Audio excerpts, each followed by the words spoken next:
Once a patient took off his nose and handed it to me. He'd been waiting in A&E for several hours. He looked to be in his 70s.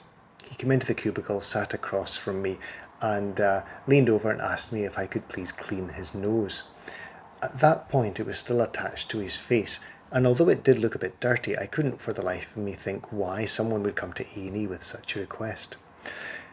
I thought he might be joking. I was waiting for him to start laughing when he reached up, removed it from his face and handed it across the desk to me. He'd suffered from a particularly aggressive form of skin cancer, which had affected most of his nose, and he'd needed to have the nose removed.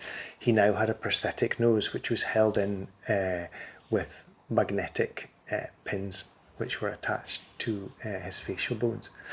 He was supposed to clean it every day, but he told me that he hadn't been able to do that because he had to clean the part of his face that the nose was attached to, and he had to look in the mirror, and the sight of himself disgusted him. He said he looked like a zombie. He couldn't stand to do it. His daughter was coming the next day, and so he wanted her to see him with a non-dirty nose and to think that he was coping and he was all right. So I cleaned the nose. I made sure it was okay. It wasn't infected. It was all right. We spoke about what he might do going forward, perhaps with a smaller mirror so he wouldn't have to see his whole face. He said he would think about it. He would try. He didn't really need to come to A&E, this chap. He didn't have an emergency. Some might say he was possibly a waste of a doctor's time.